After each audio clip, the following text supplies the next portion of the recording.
Hi hello മക്കളെ, അക്ഷയ് സാറാണ്. വളരെ പ്രധാനപ്പെട്ട ഒരു കാര്യം ചർച്ച ചെയ്യാനാണ് സാർ ഇപ്പോൾ നിങ്ങളുടെ മുന്നിൽ വന്നിരിക്കുന്നത്. മക്കളുടെ പഠനവുമായി മക്കൾ അതിഗംഭീരമായി തന്നെ മുന്നോട്ട് പോകുന്നുണ്ട് എന്ന കാര്യം സാറിന് അറിയാം. നമ്മളൊക്കെ ജീവിക്കുന്ന ഈ കാലഘട്ടം നമ്മളിപ്പോൾ നോക്കിക്കഴിഞ്ഞാൽ കോമ്പറ്റേറ്റീവ് എൻവിറോൺമെൻറ്റിലാണ് എല്ലാവരും ജീവിക്കുന്നത്. എല്ലാവരും പഠിക്കുന്നു, എല്ലാവരും പല മത്സര പരീക്ഷകൾ എഴുതി ആ മത്സര പരീക്ഷകൾ കോമ്പറ്റേറ്റീവ് എക്സാംസ് ക്രാക്ക് ചെയ്യണമെന്ന് തന്നെയാണ് എല്ലാവരും ആഗ്രഹിക്കുന്നത്. ഇതിൻ്റെ പ്രിപ്പറേഷൻ നമ്മൾ ആ സമയത്ത്, അതായത് +1 +2 സമയത്ത് തുടങ്ങിയാൽ മതിയോ എന്ന് ചോദിച്ചാൽ തീർച്ചയായിട്ടും പോരാ എന്ന് തന്നെയാണ് അതിൻ്റെ ഉത്തരം. നിങ്ങളിപ്പോൾ പഠിച്ചുകൊണ്ടിരിക്കുന്ന ഈ ഹൈസ്കൂൾ ലെവലിൽ തന്നെ നിങ്ങൾ എന്ത് ചെയ്യണം, വളരെ കൃത്യമായ രീതിയിൽ ഫൗണ്ടേഷൻ പഠിച്ച് സെറ്റാക്കിയാൽ ഇൻ ഫ്യൂച്ചർ വളരെ അനായാസം competitive exams like neat, JEE പോലുള്ള മത്സര പരീക്ഷകൾ വളരെ ഈസി ആയിട്ട് നമുക്ക് ക്രാക്ക് ചെയ്യാൻ സാധിക്കും.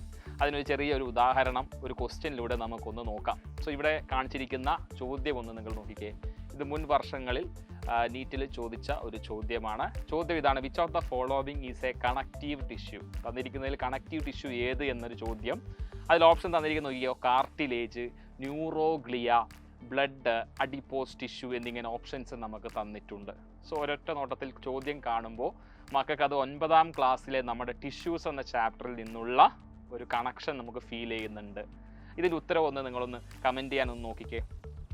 ഓക്കെ, അപ്പോൾ നിങ്ങൾക്ക് ഇതിൻ്റെ ഉത്തരം കിട്ടിയിട്ടുണ്ട്. ഇതിൻ്റെ ഉത്തരം ന്യൂറോഗ്ലിയ ആണ്. ബാക്കി കൊടുത്തിരിക്കുന്ന കാർട്ടിലേജ് ആയിക്കോട്ടെ, അഡിപ്പോസ് ടിഷ്യൂ ആയിക്കോട്ടെ, ബ്ലഡ് ആയിക്കോട്ടെ, ഇതൊക്കെ എന്താണ്, കണക്റ്റീവ് ടിഷ്യൂ തന്നെയാണ്. ഇപ്പോൾ കാർട്ടിലേജിൻ്റെ അവസ്ഥ നോക്കിക്കഴിഞ്ഞാൽ നമ്മുടെ പ്ലയബിൾ ആയിട്ടുള്ള, ഫ്ലെക്സിബിൾ ആയിട്ടുള്ള ഭാഗമാണ് ഈ കാർട്ടിലേജ് എന്ന് പറയുന്നത്. അപ്പോൾ നോസിൻ്റെ ടിപ്പിൽ, പിന്നെ ഇയറിൽ, പിന്നയുടെ ഉള്ളിലൊക്കെ, പിന്നെ ജോയിൻസിലൊക്കെ നമുക്ക് ഈ കാർട്ടിലേജ് കാണാൻ പറ്റുന്നുണ്ട്. നിങ്ങൾക്കറിയാം അല്ലേ, സപ്പോർട്ട് കൊടുക്കുന്ന ഒരു കാര്യമാണ് കാർട്ടിലേജ്. ഒരു ബ്ലഡിൻ്റെ കേസ് പറയുമ്പോൾ ഫ്ലൂയിഡ് കണക്റ്റീവ് ടിഷ്യൂ ആണ്. ഒരുപാട് മെറ്റീരിയൽസിനെ ട്രാൻസ്പോർട്ട് ചെയ്യുന്ന ഒരു കണക്റ്റീവ് ടിഷ്യൂ ആണ് ബ്ലഡ് എന്ന് നമുക്കറിയാം. അപ്പോൾ ന്യൂറോഗ്ലിയ എന്തായാലും എന്തല്ല, കണക്റ്റീവ് ടിഷ്യൂ അല്ല. ന്യൂറോഗ്ലിയ എന്ന് പറഞ്ഞാൽ ന്യൂറോണിനെ സപ്പോർട്ട് ചെയ്യുന്ന ഒരു സ്ട്രക്ചറാണ്. അതായത് ന്യൂറോണിന് ആവശ്യമായ സപ്പോർട്ടും കാര്യങ്ങളൊക്കെ കൊടുക്കുന്ന ഒരു ഭാഗമാണെന്ന് നിങ്ങൾക്കറിയാം. പിന്നെ അഡിപ്പോസ് ടിഷ്യൂലേക്ക് വരുമ്പോൾ അത് എഗെയിൻ കണക്റ്റീവ് ടിഷ്യൂ ആണ്.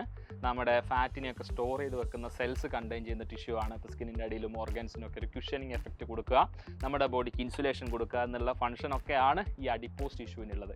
അപ്പോൾ ഈ ഒരു ചോദ്യം നിങ്ങൾ കണ്ടപ്പോൾ തന്നെ വളരെ ഈസിയായി നിങ്ങൾക്ക് ആൻസർ ചെയ്യാൻ പറ്റിയതുകൊണ്ടാണ് നമ്മുടെ 9ാം ക്ലാസ്സിൽ നമ്മൾ ഇത് പഠിക്കുന്നുണ്ട്. ഇതുപോലെ അനേകമായ പല കാര്യങ്ങളും നമ്മുടെ ഈ ചെറിയ ക്ലാസ്സുകളിൽ തന്നെ നമ്മൾ പഠിച്ചു പോയാൽ ഇൻ ഫ്യൂച്ചർ തീർച്ചയായിട്ടും നമുക്ക് എൻട്രൻസ് ക്രാക്ക് ചെയ്യാൻ പറ്റും, അതും വളരെ എളുപ്പത്തിൽ. ഇതിന് സഹായകരമാവുന്ന സൈലം പ്രൊവൈഡ് ചെയ്യുന്ന ഒരു ഓൺലൈൻ ഫൗണ്ടേഷൻ ബാച്ചിനെ കുറിച്ച് സംസാരിക്കാനാണ് സാറ് വന്നത്. ബാച്ചിൻ്റെ പേര് ഫാൽക്കൺ ബാച്ച് ആണ്. നിങ്ങൾ ബോർഡ് എക്സാമിന് പ്രിപ്പയർ ചെയ്യുന്ന കൂട്ടത്തിൽ തന്നെ ഫൗണ്ടേഷൻ കൂടി സെറ്റ് ചെയ്യാൻ വളരെ കൃത്യമായി സ്ട്രക്ചേർഡ് ആയിട്ട് ഓരോ ചാപ്റ്ററും എന്താ പറയുക, പാറ്റേണിൽ ഡിസൈൻ ചെയ്തിരിക്കുന്ന ക്ലാസ്സുകളാണ് ഫാൽക്കൺ ക്ലാസ്സുകളിൽ വരുന്നത്. ക്വസ്റ്റ്യൻസ് ഡിസ്കസ് ചെയ്യും, അതും നമ്മൾ ഒബ്ജക്റ്റീവ് ക്വസ്റ്റ്യൻസ് ആയിരിക്കും. നീറ്റ് എക്സാം അല്ലെങ്കിൽ ജെഇ എക്സാം എങ്ങനെ ആയിരിക്കുമോ അതേ രീതിയിൽ തന്നെയുള്ള ഒബ്ജക്റ്റീവ് ക്വസ്റ്റ്യൻസ് ആണ് നിങ്ങൾക്ക് പ്രാക്ടീസിനും നമ്മൾ തരുന്നുണ്ടാവുക.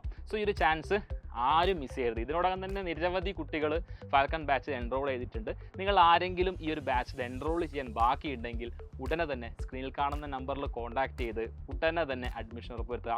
മികച്ച വിജയം എല്ലാവർക്കും നേടട്ടെ, എല്ലാവരും കരസ്ഥമാക്കട്ടെ എന്ന് ആഗ്രഹിച്ചുകൊണ്ട് നിർത്തുന്നു. ബൈ.